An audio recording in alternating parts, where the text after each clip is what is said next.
Selamat pagi saudara-saudara yang dikasihi Yesus. Kini tiba kita untuk diberangkatkan firman Tuhan, untuk melanjutkan segala aktivitas kita satu hari ini. Sebelum kita menerima renungan firman Tuhan hari ini, Jumat tanggal 5 Agustus 2022, ada baiknya kita berdoa. Terpujilah Engkau Bapa yang baik, yang selalu memberkati, melindungi, dan memberi kami sukacita. Dan Tuhan masih melayakkan kami untuk merenungkan kebenaran firman-Mu yang menjadi teladan dalam hidup kami, yang menguatkan, memberangkatkan kami, melanjutkan segala aktivitas kami satu hari ini. Kami serahkan semuanya ke tangan Tuhan, dan berilah hati yang selalu merindukan kebenaran firman-Mu, supaya kami memperoleh sukacita yang daripada Tuhan. Inilah kami Bapa, urapi kami dan terimalah doa kami. Dengan kuasa Yesus kami berdoa dan mengucap syukur. Amin. Bapak, Ibu, saudara-saudara jemaat Tuhan yang terkasih, renungan kita pada pagi hari ini tertulis di Markus 13 ayat 13, demikian firman-Nya. Kamu akan dibenci semua orang oleh karena namaku, tetapi orang yang bertahan sampai pada kesudahannya, ia akan selamat. Hosoman nihalak saluhut nadohamu alani guarhu, alai namanahan rodi ujungna, ido paluona. Saudara yang dikasihi Tuhan, Matius dibunuh dengan pedang setelah disiksa terlebih dahulu. Yakobus anak Yebedeus meninggal karena dipenggal di Yerusalem. Yakobus adalah seorang nelayan dan merupakan murid yang pertama dipanggil Yesus. Walaupun disiksa, Yakobus tidak pernah menyangkal Yesus Kristus dan terus berusaha menjadi saksi Kristus. Salah satu yang mendengarkan kesaksian Yakobus adalah seorang Romawi yang turut menyiksa dia. Pada akhirnya orang Romawi tersebut mendampingi Yakobus pada saat ia menjalani hukuman penggal, dan orang Romawi tersebut turut dipenggal karena menjadi pengikut Kristus. Petrus meninggal dengan cara disalibkan terbalik dengan kepala ke bawah. Hal itu atas permintaannya karena merasa tidak layak disalibkan seperti Yesus Kristus. Yohanes adalah salah satu rasul yang meninggal karena lanjut usia. Walaupun dia sempat dihukum mati dengan cara direndam dalam minyak mendidih, namun Tuhan berkehendak lain dan masih ingin menggunakan pelayanan Yohanes. Maka ia selamat dari hukuman matinya. Yohanes kemudian dibuang ke Pulau Patmos untuk bekerja rodi di tambang batu bara. Pada masa pembuangan itu, Yohanes mendapatkan wahyu dari Tuhan untuk menuliskan kitab Wahyu, salah satu kitab dalam Perjanjian Baru.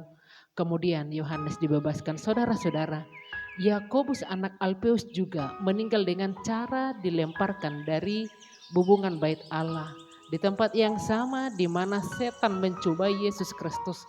Yakobus merupakan pemimpin gereja di Yerusalem pada masa itu. Dan kemudian saudara yang dikasihi Tuhan, Bartolomeus yang dikenal sebagai Nathanael meninggal di Amernia karena dihukum cambuk sampai semua kulitnya hancur dan terlepas. Ia merupakan murid yang menyebarkan ajaran Yesus Kristus di Asia. Dan juga Andreas juga meninggal dengan cara disalibkan seperti Petrus di Yunani. Sebelum meninggal, ia disiksa dengan cambuk, dengan tergantung di salib. Seorang pengikut Andreas yang menyaksikan akhir hayatnya menceritakan perkataan Andreas sebelum meninggal dunia. Ternyata keinginan dan cita-cita saya bisa terkabul, di mana saya bisa turut merasakan saat-saat disiksa dan disalib seperti Yesus. Andreas terus mengucapkan kesaksiannya sampai saat meninggal dunia. Saudara-saudara, Thomas juga meninggal karena dihujani tombak. Sebelumnya dia sempat dilempar ke dalam perapian tetapi tidak meninggal. Thomas menemui ajalnya di India. Dan juga Matias yang merupakan rasul pengganti Yudas Iskariot meninggal karena dihukum rajam dan akhirnya dipenggal kepalanya. Yudas juga, yaitu bukan Yudas Iskariot, juga sering disebut sebagai Yudas Tadeus, meninggal karena disalibkan. Yudas mengabarkan ajaran Kristus di Yudea, Samaria, Libya, Mesopotamia. Dia disalibkan bersama Simon orang Jalot di Beirut. Simon orang Jalot berbeda dengan Simon Petrus, meninggal juga karena disalibkan. Filipus meninggal juga karena disalibkan. Maka saudara yang dikasihi Yesus, bagaimana dengan kita? Apa yang sesungguhnya motivasi dan tujuan kita ikut Yesus? Apakah adalah berkat atau hanya sebatas kesuksesan? Sudah berapa lama di antara kita yang dininabobokan oleh teologi kemakmuran atau kesuksesan? Dalam firman Tuhan saat ini yang menekankan suatu hal untuk bertahan. Dalam sebuah pertandingan sepak bola adalah berbicara tentang sebuah tim yang solid. Karena sudah unggul gol atas lawannya, pelatih akan menginstruksikan pemainnya untuk mengubah strategi dari menyerang menjadi bertahan.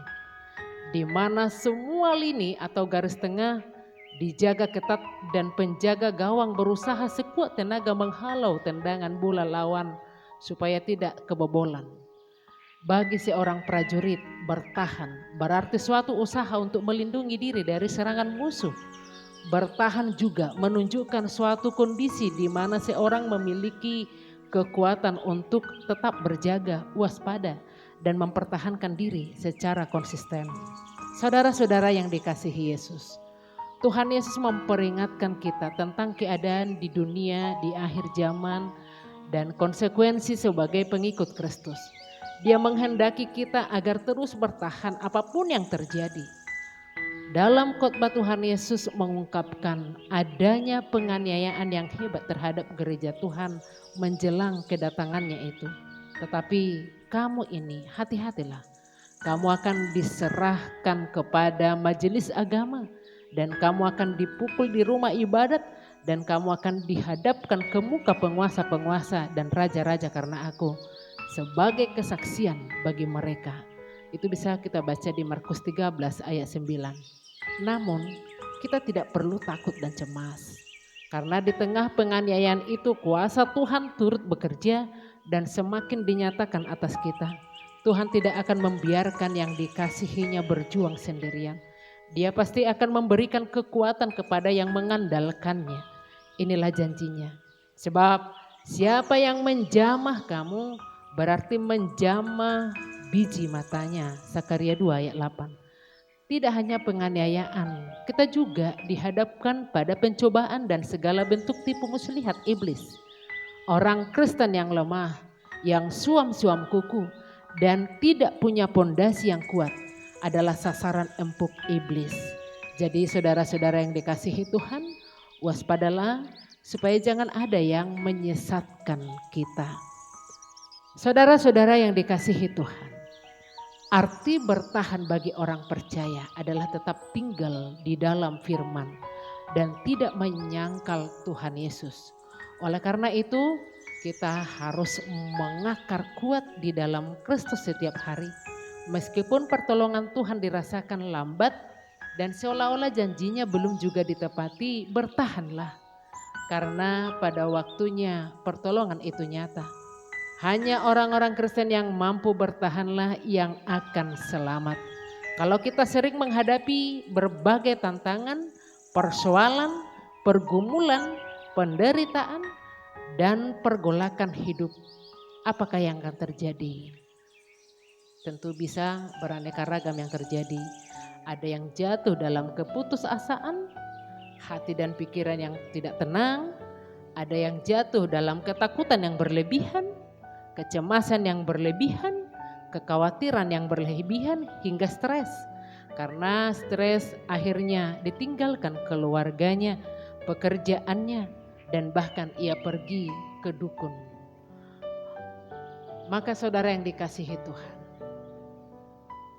dalam menghadapi segala pergumulan, sebagaimana firman Tuhan hari ini, kamu akan dibenci semua orang oleh karena namaku. Tetapi orang yang bertahan sampai pada kesudahannya, ia akan selamat. Tuhan Yesus telah memperingatkan murid-muridnya bahwa akan banyak kebencian yang akan datang dalam tugas pemberitaan Injil, dan karena nama Tuhan Yesus, untuk menghadapinya hanya ada satu jalan, yaitu bertahan sampai pada kesudahannya. Bertahan dalam arti tidak mundur dan tidak meninggalkan pekerjaan. Tetap bertahan dalam tugas pemberitaan Injil. Tetap tabah, kuat, tekun, teguh, tetap percaya dan berserah kepada Tuhan. Teruslah mengandalkan Tuhan, sebab Dia yang berkuasa menyelamatkan dan membebaskan dari setiap pergolakan kehidupan. Dalam penderitaan yang berat sekalipun, sebagaimana yang dialami murid Tuhan Yesus, dikatakan kemudian kamu akan diserahkan kepada majelis agama, dan kamu akan dipukul di rumah ibadat, dan kamu akan dihadapkan di muka penguasa-penguasa dan raja-raja karena aku, sebagai kesaksian bagi mereka. Dalam penderitaan seberat apapun, Tuhan akan menyelamatkan. Asallah tetap bertahan menghadapinya. Saudara-saudara, mari tetap tekun, jangan mundur, jangan menyerah, tetap kuat bertahan sampai kesudahannya, karena kita akan menerima keselamatan. Selamat bertahan, selamat berjuang, selamat meneguhkan iman. Amin. Shalom, salam sehat.